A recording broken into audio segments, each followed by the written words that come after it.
नमस्कार, मी गणेश जाधव. एमसीएन बातमीपत्रात आपल्या सगळ्यांचं स्वागत. बुलेटिनच्या सुरुवातीला एक नजर आजच्या दिवसभरात घडलेल्या महत्त्वपूर्ण घडामोडींवरती. आदिवासी विद्यार्थ्यांच्या विविध मागण्यांसाठी national students union of India आक्रमक. शहागंज ते जिल्हाधिकारी कार्यालयापर्यंत काढला उलगुलान मोर्चा. मोर्चात शेकडो विद्यार्थी सहभागी. जिल्हा परिषद निकालानंतर भाजप शिवसेना अलर्ट मोडवर. अध्यक्षपदासाठी रणनीतीला आला वेग.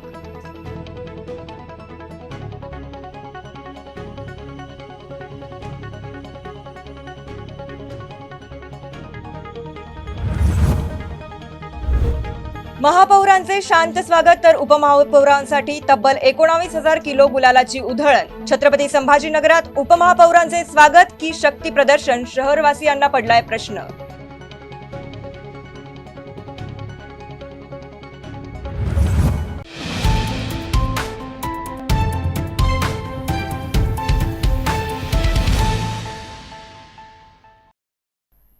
महापालिकेत सत्ता स्थापन झाल्यानंतर मुख्यमंत्री फडणवीस यांनी ही शिष्टमंडळाने घेतलेली औपचारिक भेट होती.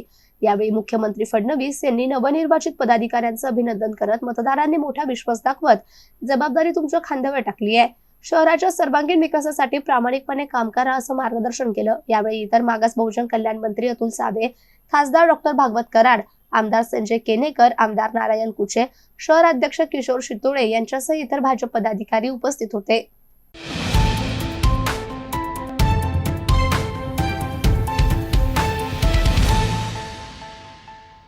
सीसीटीव्ही फुटेज तपासताना अनेक विद्यार्थी एकाच बाकावर बसून सामूहिक कॉपी करत असल्याचं स्पष्ट झालं. तपासात एकसारखी उत्तरे असलेले तब्बल 9 उत्तरपत्रिका आढळून आल्या. या प्रकरणी परीक्षा केंद्रावरील 11 शिक्षक आणि कर्मचाऱ्यांवर निलंबनाची कारवाई सुरू करण्यात आली असून गुन्हा दाखल करण्याची प्रक्रिया देखील सुरू आहे. दरम्यान सर्व संबंधित विद्यार्थ्यांच्या उत्तरपत्रिका जप्त करण्यात आल्या आहेत. शिक्षण क्षेत्रातील या गंभीर प्रकारामुळे जिल्ह्यात खळबळ उडाली आहे.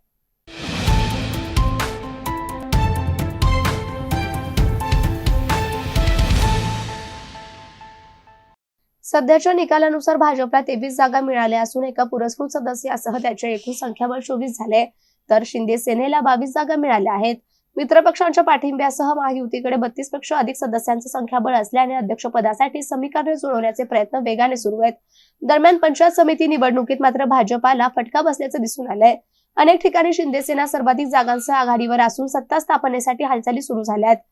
जिल्हा परिषद अध्यक्षपद कोणाच्या वाट्याला जाणार याकडे आता सर्वांचं लक्ष लागलं असून पुढील काही दिवसात राजकीय घडामोडींना वेग येण्याची शक्यता आहे.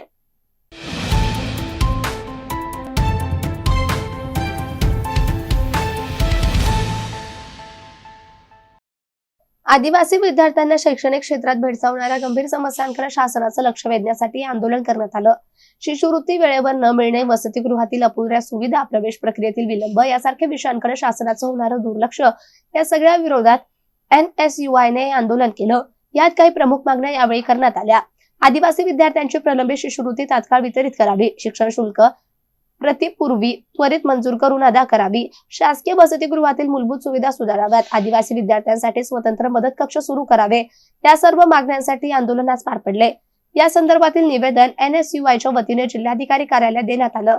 तसेच शासनाने आंदोलनाची दखल घेत मागण्या मान्य न केल्यास यापुढे तीव्र आंदोलन करण्याचा इशाराही यावेळी देण्यात आला. या आंदोलनाला NSUI-चे पदाधिकारी, कार्यकर्ते तसेच विद्यार्थ्यांची मोठ्या संख्येने उपस्थिती होती.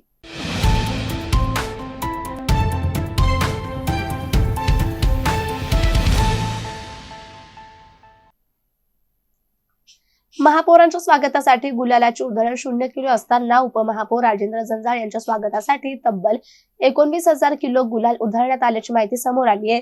विशेष म्हणजे हा गुलाल 3 ट्रक भरून उधळण्यात आला. या गुलालामुळे अनेक ठिकाणी रस्ते अक्षरशः लाल झाले होते. परिणामी वाहन चालकांना घसरडे रस्ते, धुळीचे ढग आणि दृष्टीआड होणारी परिस्थिती याचा सामना करावा लागला. काही ठिकाणी वाहतुकीवरही याचा परिणाम झाला. स्वागत सोहळ्यादरम्यान शहरातील 11 ठिकाणी जेसीबीच्या साह्याने मोठमोठे हार घालून जंजाळ यांचं स्वागत करण्यात आलं. या भव्य स्वागत सोहळ्यामुळे राजकीय शक्ती प्रदर्शनाचा संदेश देण्याचा प्रयत्न झाल्याची चर्चा रंगली आहे.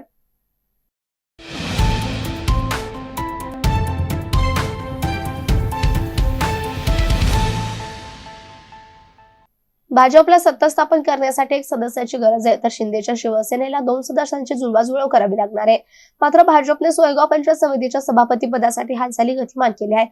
त्यामुळे आमदार अब्दुल सत्तार यांना सत्तेपासून दूर ठेवण्यासाठी भाजप डाव टाकतीये.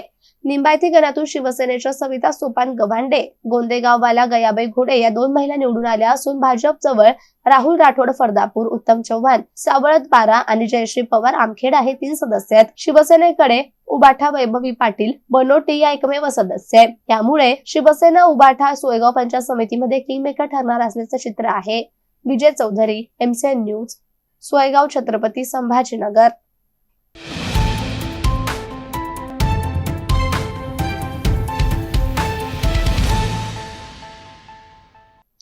संस्थेच्या वतीने उभारण्यात आलेल्या सभासद कल्याण आणि कर्ज संरक्षण विमा निधीतून हेमावती रंजवे यांना 12 लाखांचा धनादेश संचालक मंडळाच्या वतीने प्रदान करण्यात आला. यावेळी संस्थेचे अध्यक्ष किरण पवार, उपाध्यक्ष पैठण हैदर खान, हुसेन खान, सचिव राजेश्वर कुलकर्णी, कार्यलक्ष्मी संचालक आणि लिपिक अनिल बिसे, संचालक मनोहर शिंदे उपस्थित होते. तसेच आनंद विद्या प्राथमिक शाळेचे मुख्याध्यापक गणेश मालोदे, सहशिक्षक दत्तात्रय मुसळे, नितीन शिंदे आणि कपिल रंजवे यांचे सासरे काशीराम कावळे यांची उपस्थिती होती. संस्थेच्या उपक्रमामुळे कठीण प्रसंगी सभासदांच्या कुटुंबाला दिलासा मिळत असून पतसंस्थेच्या सामाजिक भूमिकेचे सर्वत्र कौतुक होत आहे.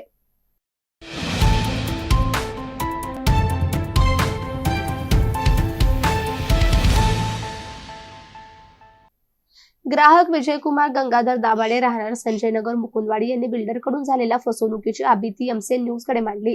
त्यांनी लेखी सांगितलं की शेंद्रा येथील बालाजी बिल्डकॉनच्या बिल्डर दिवेश हरिभाऊ देलवाडिया यांच्या 42 कॉपरस्टोन या रो हाऊस प्रकल्पातील 30 नंबरचे रो हाऊस त्यांनी खरेदी केले. बिल्डरने पूर्ण रक्कम घेऊन घराची ताबा पावती बनवून दिली. मात्र घरातील लाईट फिटिंग, प्लंबिंग, रंगाचं काम करून दिले नाही. याबाबत त्यांनी बिल्डर देलवाडिया यांना अनेक वेळा संपर्क करून राहिलेलं काम करून देण्याची विनंती केली. मात्र बिल्डरने प्रतिसाद दिला नाही. अनेक वेळा सांगूनही काम दिलं जात नसल्याने दाभाडे यांनी वकिलामार्फत कायदेशीर नोटीस पाठवून राहिलेलं काम करून देण्याची विनंती केली.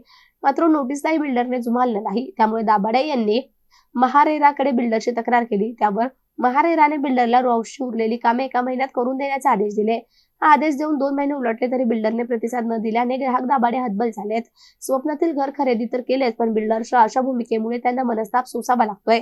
दरम्यान या तक्रारीबाबत आम्ही बिल्डर देलवाडिया यांची बाजू जाणून घेण्यासाठी संपर्क केला असता त्यांच्याशी संपर्क होऊ शकला नाही. नमस्कार, मी विजयकुमार दाभाडे.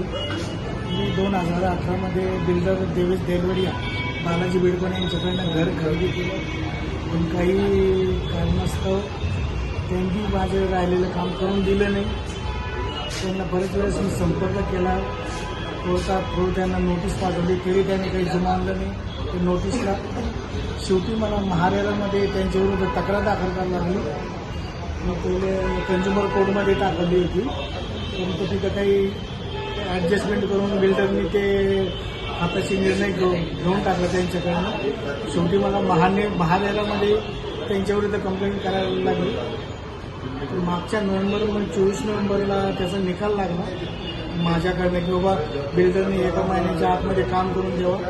परंतु बिल्डरनी कसलाच रिस्पॉन्स दिला नाही. आज जवळ 2.5 महिने झाले त्या निकाल लागून.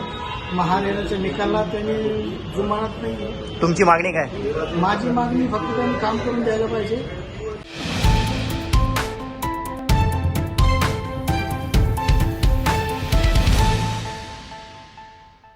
दाभड गावाजवळ नांदेड नागपूर महामार्गावर गावकऱ्यांनी रोखल्याने दोन्ही बाजूची वाहतूक पूर्णतः ठप्प झाली आहे. तब्बल 1 तासापासून आंदोलन सुरू असून महामार्गावर वाहनांच्या लांबच लांब रांगा लागल्यात. वारंवार होणाऱ्या अपघातांमुळे अनेक कुटुंबाचे संसार उद्ध्वस्त झाले असून तात्काळ भुयारी मार्गाची मागणी गावकरी करतायत. Shriram Motarge, MCN news, Nanded.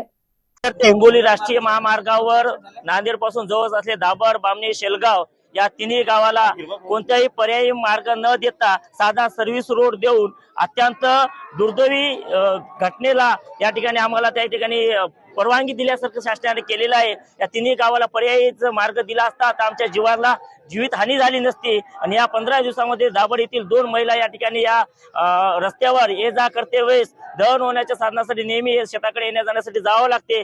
त्या येण्या जाण्यासाठी करते वेळेस त्या ठिकाणी 2 महिलांचा या ठिकाणी जीव गेलेला आहे. आणि त्या महिलांच्या जीव गेल्यानंतर पूर्ण गाव या ठिकाणी सतर्क झालेले आहे. तिन्ही गाव लोक सतर्क झालेले आहेत. आणि या ठिकाणी त्यांनी या ठिकाणी शासनाचा निर्देश म्हणून या ठिकाणी त्या महिलांच्या आत्मशांती लाभू आणि पुन्हा अशी दुर्घटना होऊ नये म्हणून या ठिकाणी रास्ता रोको आंदोलन या ठिकाणी तिन्ही गावाच्या वतीने करण्यात आलेलं आहे.